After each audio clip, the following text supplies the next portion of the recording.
Ven, te contaré sobre cómo nace un inmenso y acogedor lugar llamado Hogar Infantil Rutas de Luz.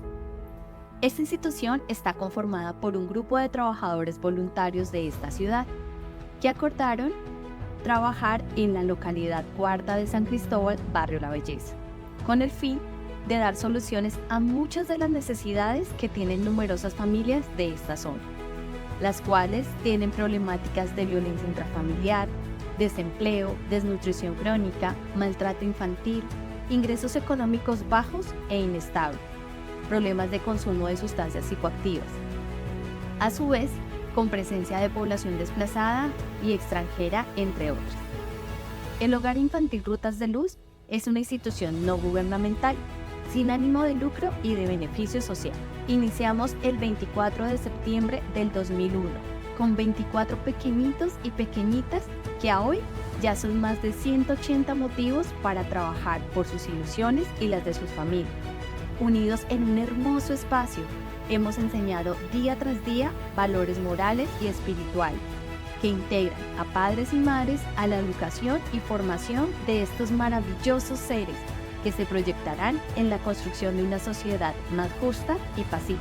El Hogar Infantil Rutas de Luz ha emprendido y focalizado, año tras año, su trabajo en la atención integral a la primera infancia, a través de un plan de desarrollo de educación no formal, de salud, nutrición, garantía de derechos y capacitación permanente a las familias, convencidos que así aportamos día tras día a transformar el dolor, la tristeza y las dificultades de estos seres con esta gran muestra de amor, compromiso y solidaridad que hay en este lugar de luz, que construye cimiento a cimiento historias de vida y demuestra que al final y a pesar de todo, siempre hay una gran recompensa y un mejor mañana esperando por nosotros. Ello gracias a todos quienes creen en Rutas de Luz, a las familias, al equipo de trabajo, a la comunidad y a ustedes, que desde este momento ya son parte de esta casa y de nuestros corazones.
Bueno, buenas tardes para todos mis hermanos. Para empezar la tarea en la tarde de hoy, vamos a realizar la oración de inicio. Entonces nos disponemos todos y le vamos a dar gracias a nuestro Padre Celestial por todas las bendiciones que nos das a diarios, por permitirnos estar aquí reunidos como una familia espírita que somos. Te damos gracias, Padre Celestial, por permitirnos escuchar en la tarde de hoy las enseñanzas que en esta tarde nos traiga Fabio Villarraga para todos nosotros, los encarnados y los desencarnados que también se encuentran acompañándonos.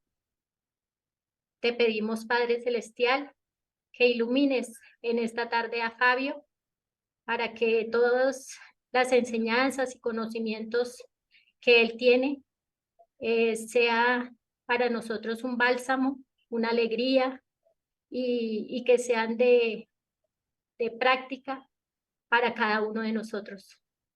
Te lo pedimos, Señor, y que así sea.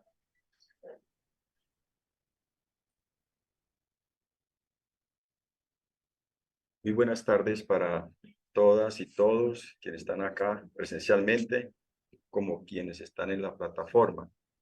Le damos la bienvenida a nuestro querido amigo y hermano, el médico Fabio Villarraga.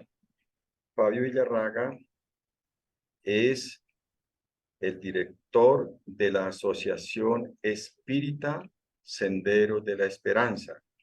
A su vez, él es médico y también es el fundador y el presidente de la Asociación Médica Espírita en Colombia, AME. Por lo tanto, la conferencia que nos va a dar nuestro querido y distinguido hermano es el doctor Lemure, médico del misionero Allan Kardec. Entonces, querido Fabio, nos honramos con su presencia. Estamos todos deseosos de escucharle para aprender y sea bienvenido a este lugar.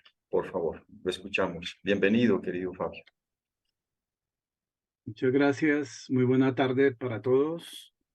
Es, como siempre, mucha alegría estar en compañía de ustedes. Me hubiera gustado presencial, pero un compromiso que tengo ahorita a las 5 no me lo permite. Por eso pedí el favor que pudiéramos hacerlo en esta modalidad virtual, ¿no? Entonces, en la tarde de hoy, pues vamos a tocar un tema eh, por demás interesante, porque tiene que ver con un ser humano que encarnó en la misma época de Kardec, desencarnó antes de Kardec, y que habían entendido colocarle a esta charla el título eh, relacionando a este médico con Kardec, ¿no? Entonces, vamos a adentrarnos un poco sobre con la información que aparece mismo en las obras kardecianas y hacer una extrapolación a esta actividad que él realizó de una manera muy dedicada y sobre todo cumpliendo a cabalidad esos principios hipocráticos de dar sin esperar recibir y de servir siempre a todo aquel que lo necesitara, ¿no?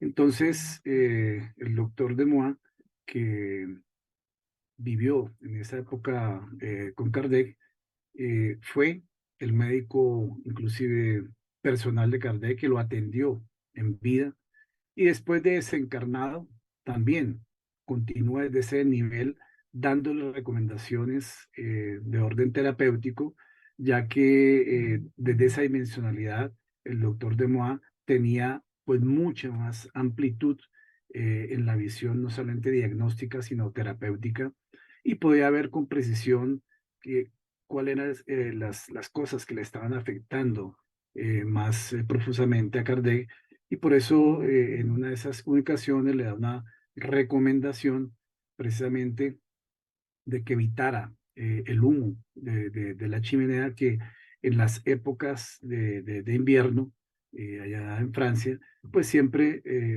utilizaban normalmente este recurso, pero para algunas personas este humo que bota la chimenea genera, digamos, unos problemas pulmonares o cardiopulmonares, ¿no? Entonces, por eso, pues, en realidad él cumple su misión como médico, pero cumple también una misión al lado de Kardec, acompañándolo en vida y después de la muerte, ¿no? Entonces, eh, obviamente, así como el doctor Demois tiene su misión, cumple su tarea, pues Kardec tenía también un trabajo a realizar y eran almas que deberían cruzarse en la vida, en la existencia, y así lo hicieron. Kardec, por su parte, entonces, después del conocimiento profundo que hace de todos los fenómenos mediúnicos, de efectos físicos, que fue la forma como entró, digamos, ese llamado a Kardec a través de las mesas danzantes, luego parlantes, y posteriormente todo el andamiaje de interrogar al mundo espiritual a través de las preguntas y respuestas. Entonces, publica Kardec estas 1200 ejemplares el 18 de abril de 1857. Con eso se cumplía y se iniciaba esta era espírita que a partir de allí se abre una gran puerta, una gran ventana para la humanidad, una ventana que permitía sondear el mundo espiritual a través de esta multitud de preguntas y que permitía conocer esas realidades y esas profundidades de todas esas vivencias, de todos esos planos, de la forma como está constituido el mundo espiritual, de la forma como hacemos esa transición al mundo, a los mundos sutiles y cómo regresamos de esos mundos espirituales a nuestro plano físico. Todo está allí vertido en el libro de los espíritus, una obra que constituye para todos nosotros la piedra fundamental, la piedra angular para la consulta constante, digamos, en cuanto al desarrollo de el conocimiento y la estructuración del conocimiento doctrinario dentro de nuestras casas espíritas, pero también dentro de nuestro propio acervo cultural, ¿no? Entonces, en ese sentido, tenemos que decir que el doctor de Moa aparece, digamos, dentro de estas coletáneas que hace Kardec y que las resume en la parte final de esta obra, El cielo, el infierno, la justicia divina, según el espiritismo. Una de las obras de la codificación, una de las 5 obras, y que permite en esa primera parte hacer unas reflexiones desde el punto de vista teológico, doctrinario, involucrando la ley de causa y efecto y inclusive colocando allí ese código penal de la vida futura, que es la estructura para comprender todos los procesos y las aflicciones humanas también en consonancia con el capítulo 5 del Evangelio según el Espiritismo. Pero en la segunda parte de esta obra, como ya todos ustedes conocen, Kardec organiza y coloca allí toda una serie de casos, de testimonios. Hoy día, dentro del conocimiento de la salud, se llamarían estudios de casos y son tan válidos estadísticamente y científicamente en aquella época como ahora. Hoy día, pues un poco más tecnificado, sofisticado la presentación de casos, pero lo que hace Kardec allí es hacer una relación de los mejores casos, porque él presenta apenas 67 casos en esa segunda parte, pero para seleccionar esos 67 seguramente tuvo más de 100 o 150 casos, de los cuales tuvo que hacer una selección para colocar los mejores casos que generaran una representación y sobre todo, como él era pedagogo, pues una mayor amplitud para la enseñanza a través de de la historia y de las mismas testimonios que el espíritu pues venía a dar, ¿no? Entonces, recordemos que esta obra fue publicada en agosto de 1865 y a la actualidad, en este año, se cumplieron 158 años de esa publicación. ¿Y qué dice Kardec allí en ese frontispicio, digamos, porque él coloca en cada una de las obras, habla sobre el contenido? Y entonces dice él que en este contenido del cielo y el infierno, la justicia divina según el espiritismo, ahí contiene el examen comparado de la doctrina del tránsito de la vida corporal a la vida espiritual. Y para que nosotros entendamos qué es el tránsito, él le dedica todo un capítulo en la primera parte de la segunda parte, sea de los casos, ahí habla al inicio del tránsito. porque es un concepto bien interesante y bien importante, porque todos los casos que van a estar allí son los mismos espíritus que van a narrar cómo les fue en ese tránsito del plano físico al plano espiritual, ¿no? Y entonces dice que contiene las penas y las recompensas futuras. Habla también de los ángeles y los demonios, las penas eternas, etc. Obviamente, él está haciendo un estudio comparado de las nociones religiosas de la época y colocándolo en términos espíritas, ¿no? Dice que eso está seguido de numerosos ejemplos, que es la segunda parte de esta obra, que en realidad son testimonios de los espíritus.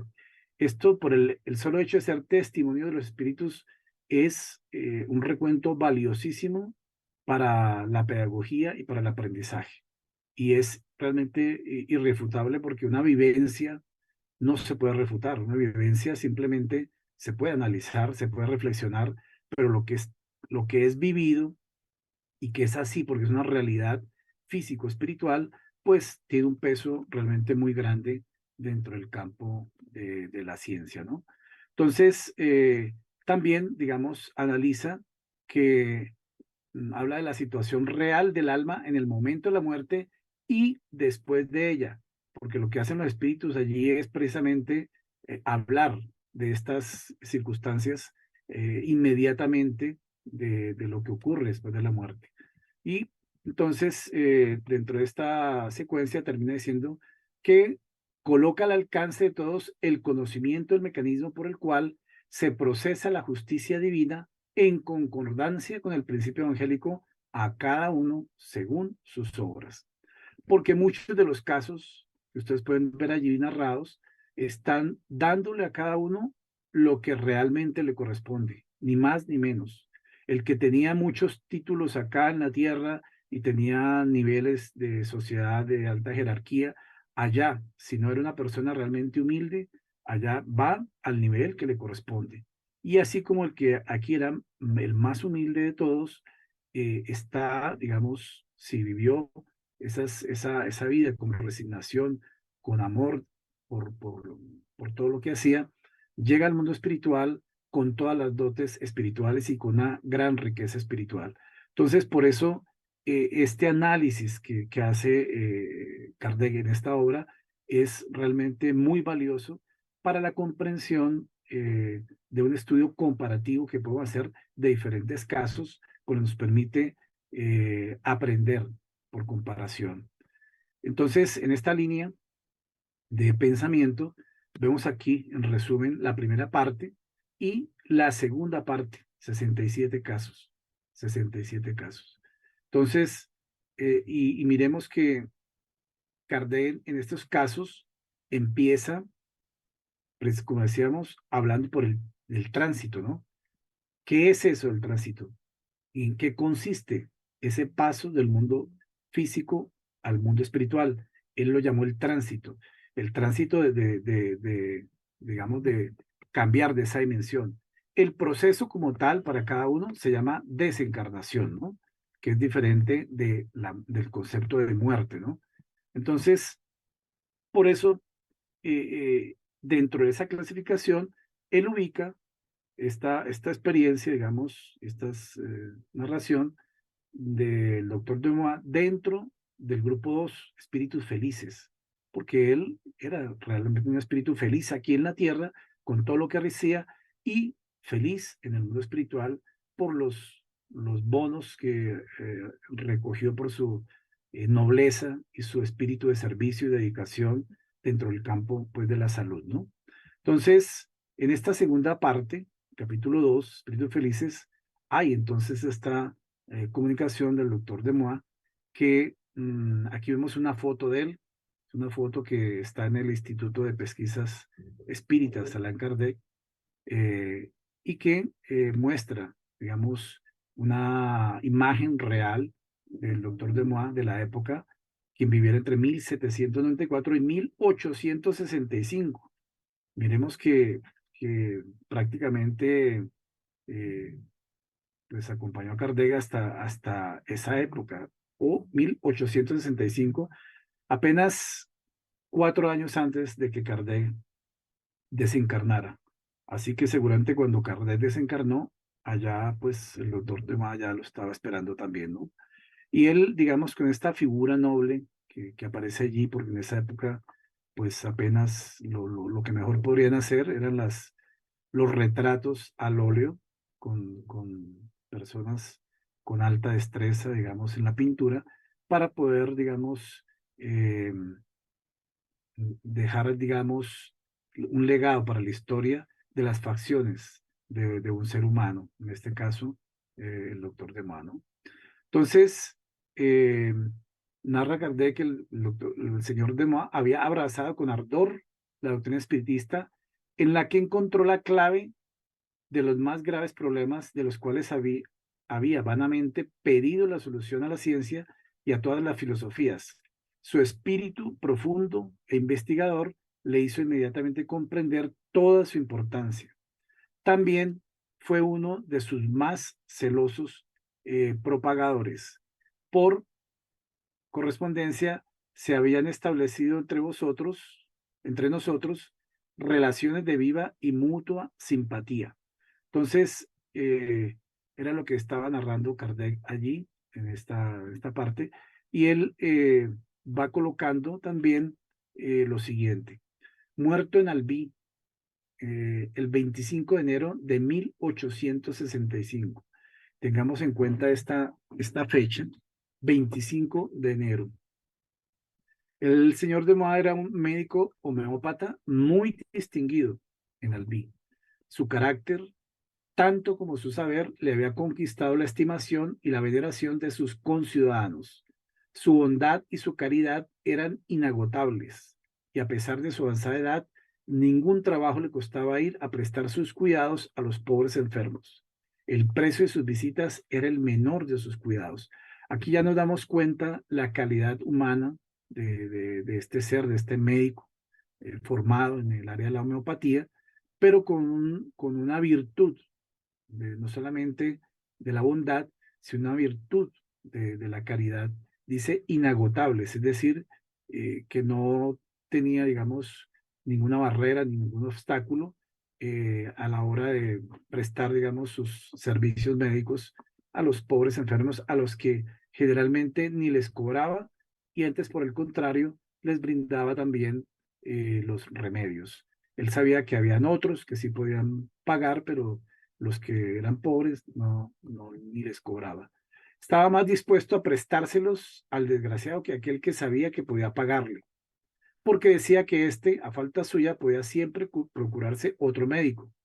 Al primero, no solamente dar los remedios gratuitamente, sino que a menudo le dejaba con qué sufragar las necesidades materiales, lo que a veces es más útil de los medicamentos, ¿no? Porque a veces, claro, paciente necesita medicamentos, pero a veces tiene más falta de comida físicamente que los mismos medicamentos.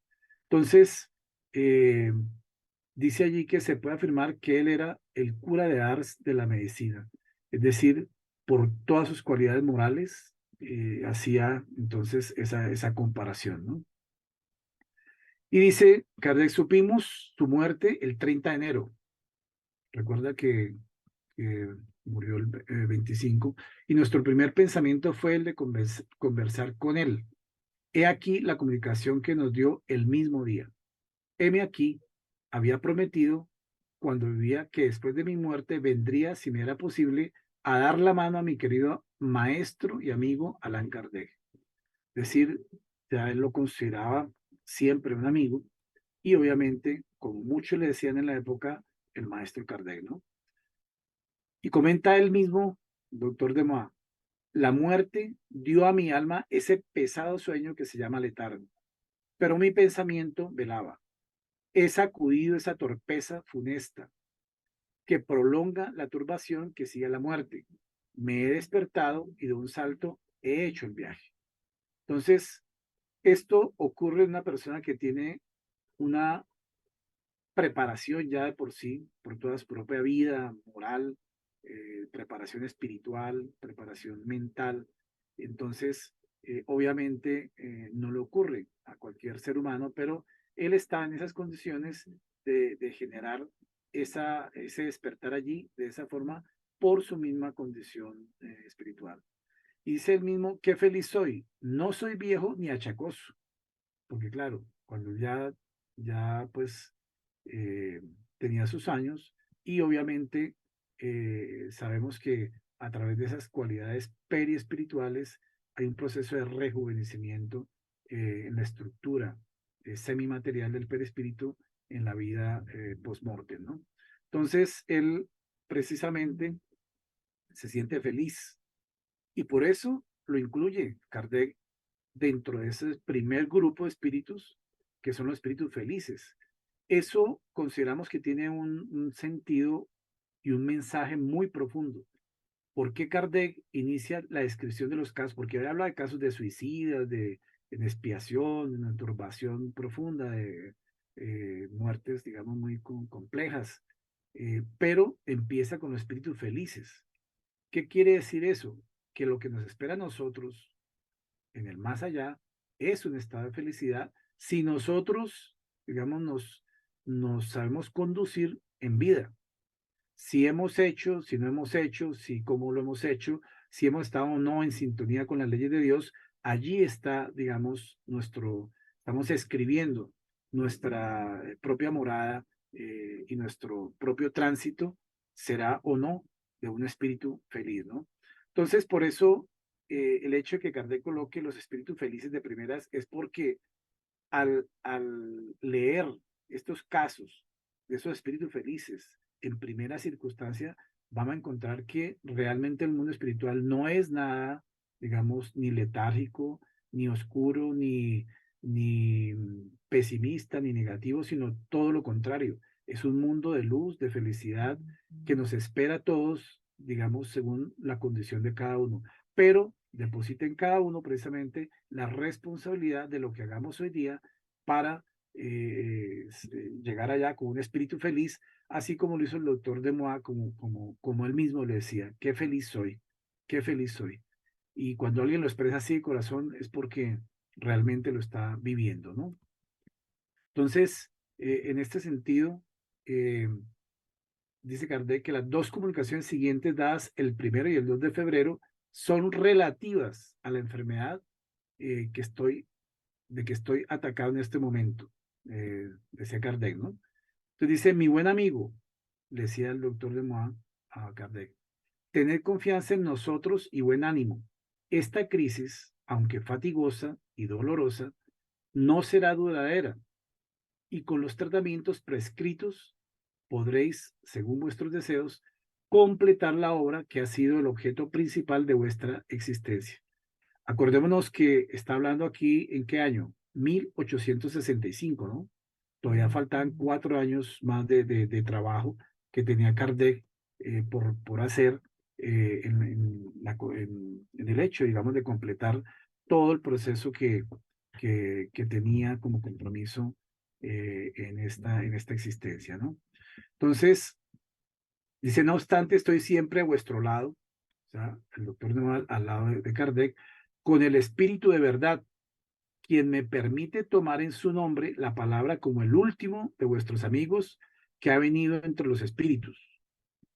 Me hacen los honores de la bienvenida, querido maestro. Qué feliz soy de haber muerto a tiempo para estar con ellos en este momento. Claro, como él había leído, digamos, las obras kardecianas en vida y sabía de la existencia del espíritu de verdad y de esta playa de espíritus que de esa dimensionalidad, pues, vertieron muchas de las respuestas en la obra de la codificación, pues él se sentía aún más feliz de poder compartir y conocer directamente a estos espíritus. Tal vez no a todos, pero seguramente una buena parte, ¿no?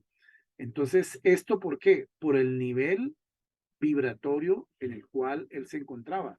Si él no estuviera en condiciones espirituales, el doctor de Más seguramente no hubiera, digamos, tenido esa felicidad de poder estar, digamos, con este grupo de espíritu, como dice él, estoy siempre a vuestro lado con el espíritu de verdad, es decir, con el que estaba organizando toda la información para vertir las respuestas a las inquietudes, a las preguntas que le eran formuladas constantemente, ¿no?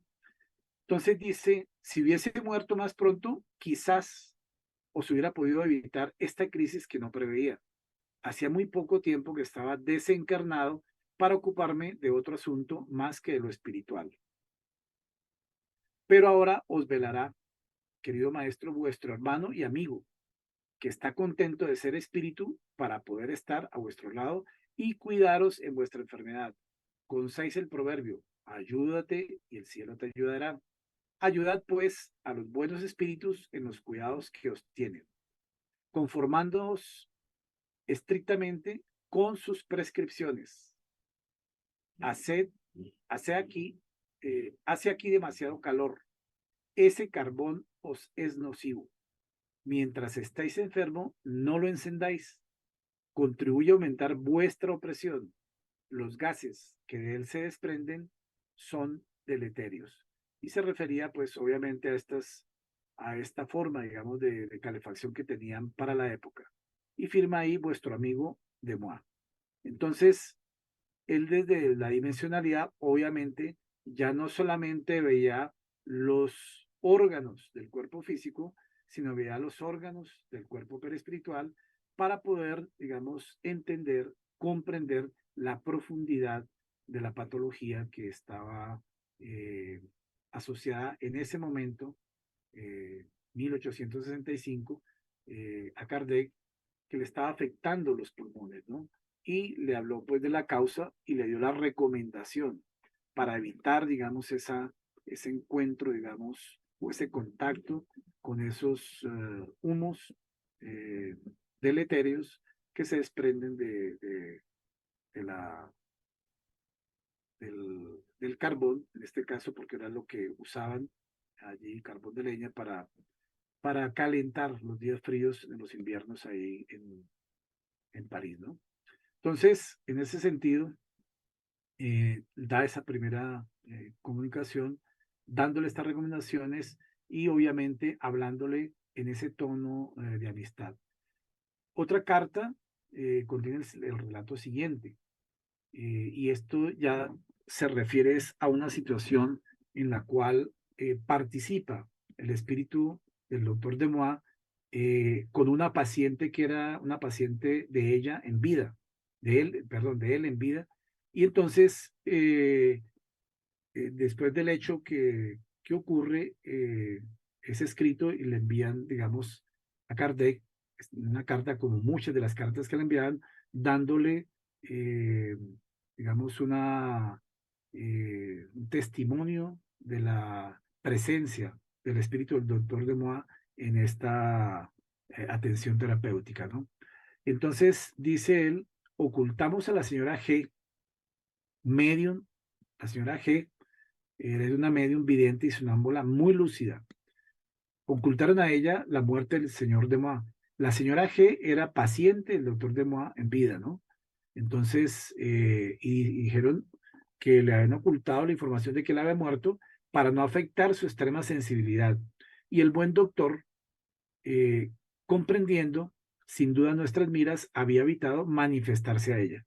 O sea, él en vida, a pesar de que ella era medium, no se le manifestó en vida presente para no alterarla tampoco en su salud y había evitado hacerlo. El 10 de febrero último, recordemos, él desencarna a finales de enero, estábamos reunidos a invitación de nuestros guías que decían querían aliviar a la señora G de una torcedura de pie del cual sufría cruelmente desde la víspera. Nada más sabíamos y estábamos lejos de pensar en la sorpresa que nos preparaba. Entonces, se reunieron con el objetivo de ayudarle a esta señora medium, que era una medium muy sensible, muy lúcida, y de esta forma poder brindarle una ayuda terapéutica, ¿no? Apenas estuvo esta señora en estado de sonambulismo, dio gritos desgarradores, señalando el pie. He aquí lo que pasó. La señora G veía un espíritu encorvado sobre su pierna, ocultando sus facciones. Hacía fricciones y como si hiciera maceraciones ejerciendo de tiempo en tiempo en la parte enferma una tracción longitudinal absolutamente como lo habría podido hacer un médico. La operación era tan dolorosa que la paciente se abandonaba a veces a los gritos más espantosos y a grandes convulsiones, pero la crisis no fue de mucha duración. Al cabo de 10 minutos, toda señal de torcedura había desaparecido. Ningún hinchazón, el pie había tomado su apariencia normal. La señora G estaba curada. Entonces, claro, eso fue algo que ocurrió en el mismo proceso de toda la reunión por los hechos que ya están allí escritos. Entonces, algo realmente, una recuperación notable de un proceso traumático, según lo que está descrito allí, ¿no? Sin embargo, el espíritu permanecía siempre oculto del medio y persistía en no mostrar sus facciones. Casi se le conocía el ademán de escaparse, cuando nuestra enferma, que pocos minutos antes no podía dar un paso, de un salto se puso en medio de la habitación para coger y apretar la mano de su doctor espiritual. Sin embargo, el espíritu había también desviado su cabeza, abandonando solo la mano en la suya. En ese momento, la señora G dio un grito y cayó desmayada sobre el pavimento. Acababa de reconocer al señor Demois, o sea, al doctor Demois, en espíritu, es decir, lo había acabado de reconocer como el espíritu que la había curado. Entonces, con ese acercamiento, ella pudo percibir de quién se trataba y reconoció, obviamente, a su médico, que era su médico personal en vida, pero como no sabía que había desencarnado, ahora lo identificó como espíritu. Y entonces, pues, ese fue el impacto que le generó este síncope y cayendo pues, desmayada, ¿no? Entonces, durante el síncope recibía cuidados solícitos de muchos espíritus simpáticos. En fin, habiendo reaparecido la lucidez sonambúlica, habló con los espíritus, cambiando con ellos apretones de manos, particularmente con el espíritu del doctor Demois, que correspondía a sus muestras de afecto, comunicándole un fluido reparador. Y así ella pues se estabilizó y comprendió que ya pues el doctor Demois estaba pues en el plano espiritual, pero que en aras de la sintonía que tenía con su paciente, con la señora G, vino a hacer esta actividad terapéutica, un procedimiento realmente terapéutico que fue ejecutado con todo éxito, ¿no? Entonces, por eso Kardec describe la carta, digamos que le fue enviada, con esta descripción de los hechos sucedidos, ¿no? Había sido durante su vida el médico de la médium. El doctor Demois había sido un médico de la señora G. Conocía su extremada sensibilidad y la había tratado como a su propia hija. Esta prueba de identidad, dada a los que el espíritu amaba, no es interesante y muy oportuna para que la vida futura se mire bajo un aspecto más consolador. Por eso es que la doctrina espírita es una doctrina esperanzadora y consoladora, porque aquí vemos un caso patente precisamente de esas dos situaciones, ¿no? De esos dos grandes campos para el ser humano. Un consuelo que viene a dar el doctor Demois en relación a la situación que experimentaba y sobre todo no conociendo que ya había desencarnado, se presenta y entonces pues obviamente así constituya en ese momento una noticia, digamos que el impacto, pues es un consuelo el saber que a pesar de que ya está muerto, desencarnado, continúa en intercambio, continúa en contacto, continúa en ese proceso terapéutico ahora desde el más allá. Entonces, eso es realmente muy consolador, porque le deja toda una situación de orden terapéutico para solucionarle el problema.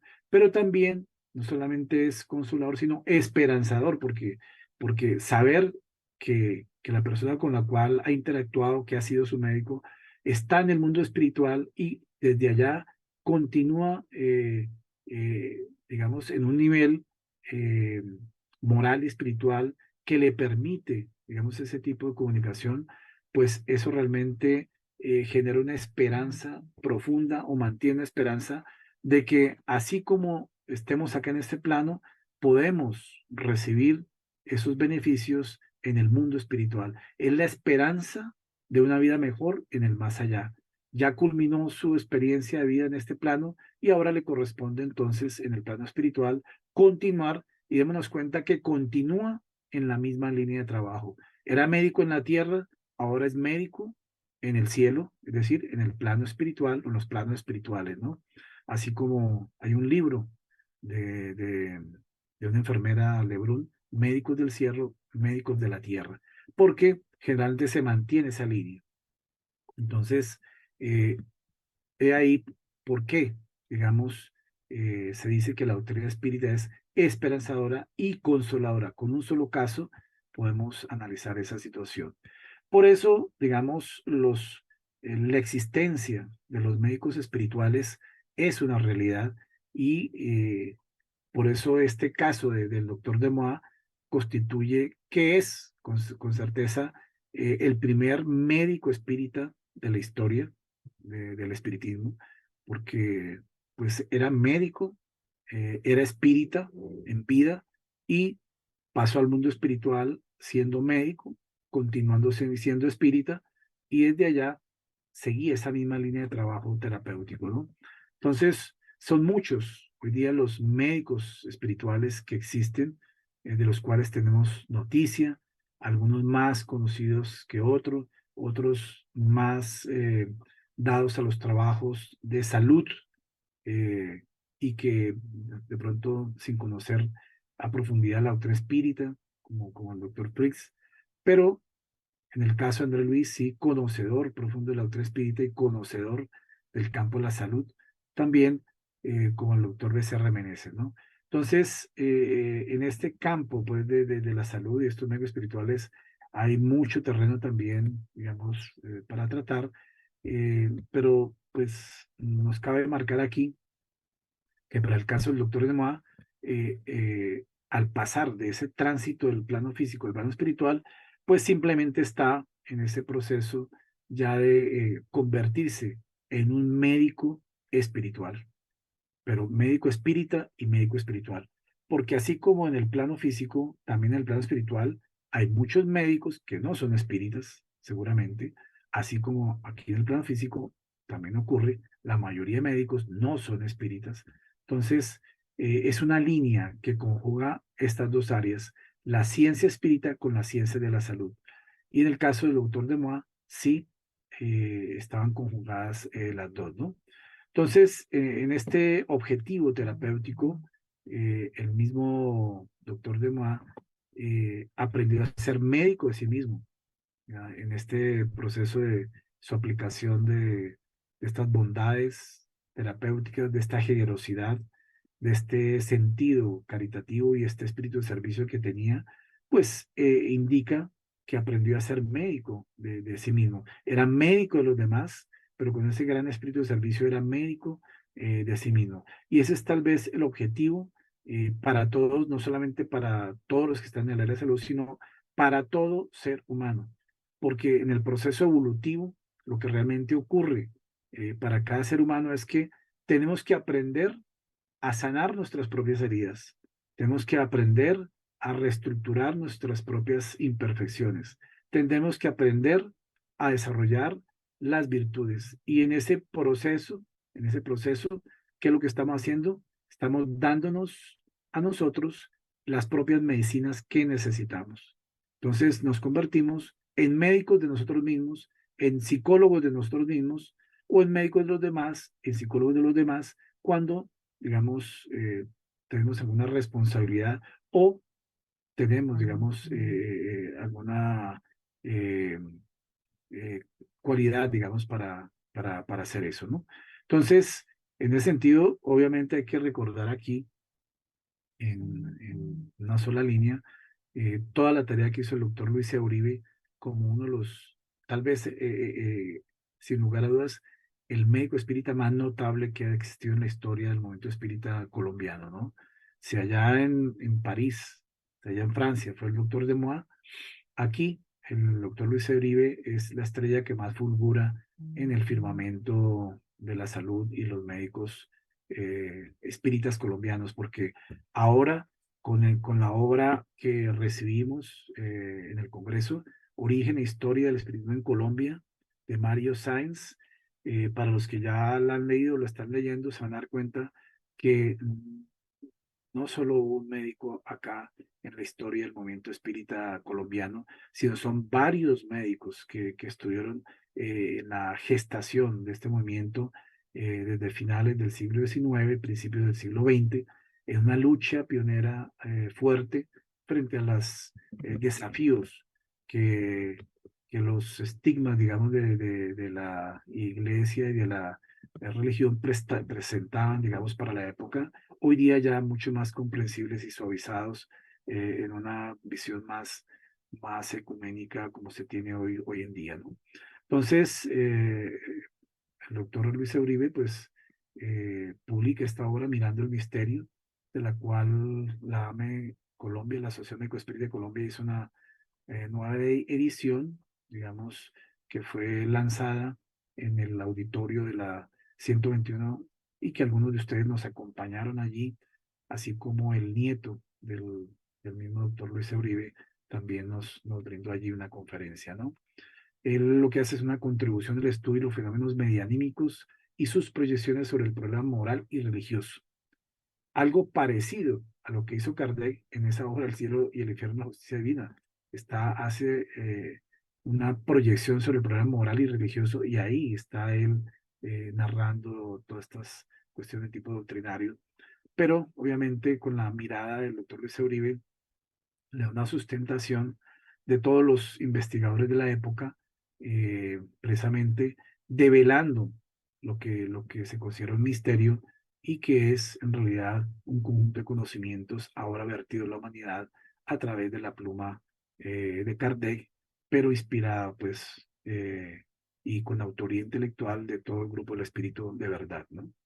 Entonces, en este sentido, eh, Kardec y el doctor Demois constituyen dos espíritus que se entrelazaron en esta época del siglo XIX, que venían cada uno con su misión, con su tarea, pero que los unieron los principios de esta filosofía que fue gestada del mundo espiritual, que fue codificada por este pedagogo leonés y que a su vez fue abrazada por este médico, el doctor Demois, que con el transcurso del tiempo irían a conocerse personalmente y después esa amistad se trabaría hasta después de la desencarnación.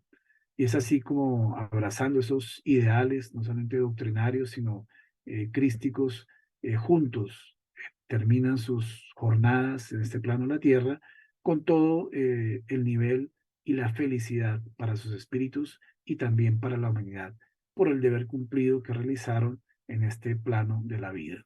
Entonces, debemos tanto a Kardec como al doctor Demois todas sus contribuciones y vino el doctor Demois a formar parte inmersa dentro de la codificación en estos testimonios que da en esta segunda parte de la obra El cielo y el infierno, la justicia divina según el espiritismo.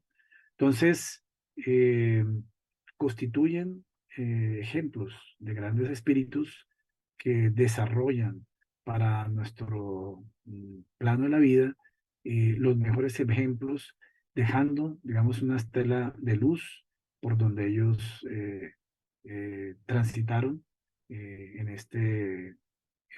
el país allí eh, europeo, donde la vida los llamó y donde Dios los colocó en esta época de la humanidad, ¿no?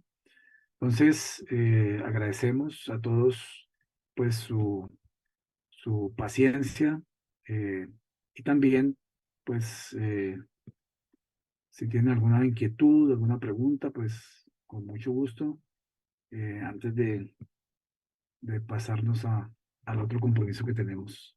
Muchas gracias a todos.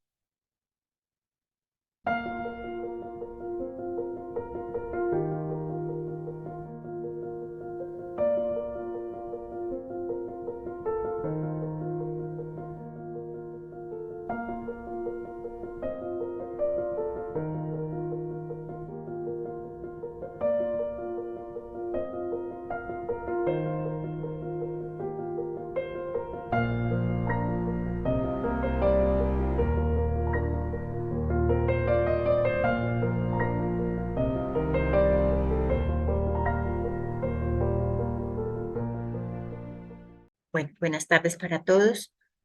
De parte del Centro Espírita Rutas de Luz, les damos un saludo muy especial a todos por acompañarnos en estas tareas y los seguimos invitando para que nos sigan acompañando.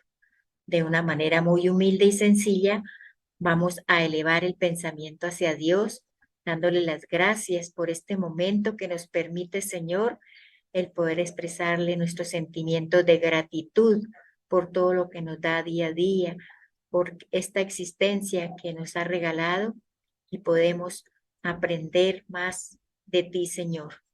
Dándole gracias por enviarnos al Maestro Jesús como nuestro guía y modelo del planeta de la Tierra y a todos los venerables maestros que nos acompañan en nuestras tareas. Hoy, Señor, humildemente oramos por todos los seres que sufren, por los más necesitados, por los que están enfermos, Señor, para que su divino pensamiento llegue hacia ellos y los llene de mucha fortaleza espiritual y tengan esa fe en que van a mejorar todas las situaciones difíciles. También, Señor, para orar por la paz de nuestra amada patria colombiana, para que cese tanta violencia, tanto dolor y tanto sufrimiento. Hoy clamamos a nuestro Padre Celestial que su divina voluntad, su divino rocío amoroso, llegue a todos los puntos del universo donde hay necesidad, dolor y sufrimiento. Y oramos también por todos los acá presentes y los que nos acompañan en la plataforma, para que en sus hogares, Señor, haya mucha paz, tranquilidad, armonía y ante todo, Señor, la protección divina que tanto necesitamos en este momento. Hoy, Señor, le agradecemos por este momento y que su paz y su amor estén en cada uno de nosotros y que así sea. Muchas gracias.